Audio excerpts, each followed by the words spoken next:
So I've got one more poem for you tonight. I mean, really, I could go all night, but I got one more poem for you tonight. And it's the title poem to the book, Signs of Life.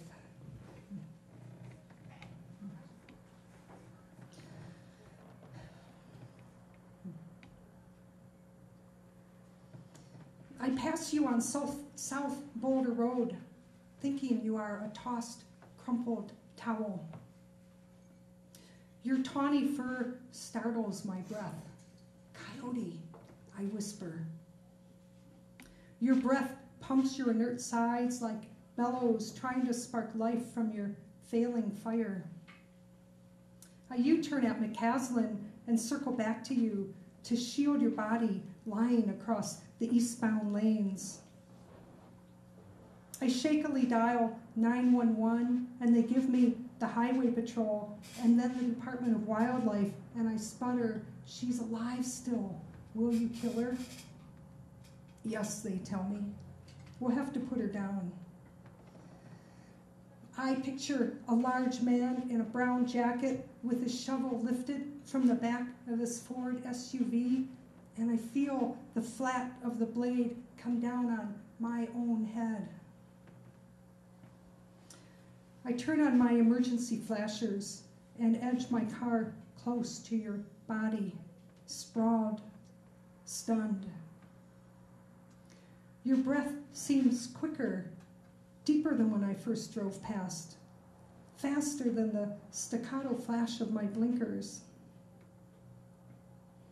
I remember another time, another place, alone in my half-built dome, hallucinating and terrified in withdrawals from whiskey and cocaine.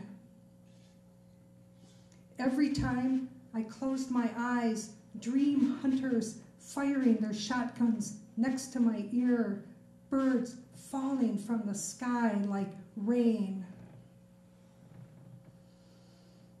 I finally disappeared into a fitful sleep, awakening hours later to your cries, lustful, alert, cunning, determined to survive. You woke the dogs who began to howl with you. You brought me the spark, that first sliver of the doorway, the desire to live. And I took the giant step, stepping through, not knowing, stepping over my own grave, letting out the breath I'd held for 18 years. The first sign of life is when your ear twitches, antennas towards my idling Subaru. Hope laces my held breath, screening your body from the 2 lanes of cars and the city bus backing up behind me as I straddle the center line. The second sign of life is when you stretch your left foreleg into the air, instinctive or checking for mechanical failure, reaching from the shock space, the blind side. I recognize that place of indecision. Like when I sat on the top fence rail, one leg stretching into no more pain, the other still stretched in my 27-year-old anorexic and overdosed body. The third sign of life is when you raise your head from the dark pavement and look through my headlights, through my windshield, and find my eyes. You lay your head back down. Edging around us on both sides, slowing to look at your prone body, assuming I still have clumps of your fur on my front bumper. Come on, girl, I pray. Find it, baby, come on. One angry driver on my left honks as he realizes what I'm doing. To him, you're just another varmint. Both of us making decisions to fight, to not stop here.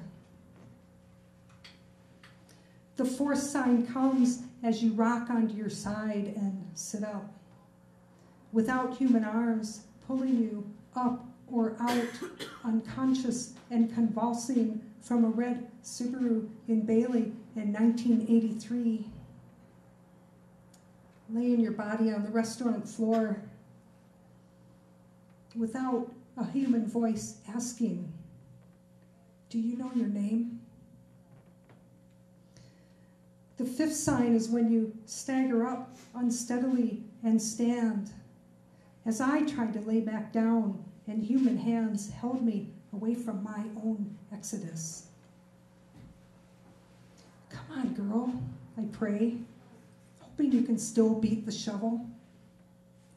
Calling the Department of Wildlife seemed like the best thing to do, but they only have rules, and you don't have those human hands to help you, except those on my steering wheel. The sixth sign of life is when you sway unsure. And my sixth was trying to remember, what day is your birthday? And then I laughed. A balloon pulled back on a string, and I remembered it was a Friday. And that memory was the doorknob to the story of me. You take 2 dizzy steps to the right. I turn my wheels, cutting off the city bus.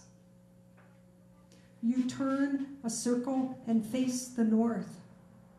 Take a couple steps, and I steer backwards, mirroring your wildness as you feel your way back.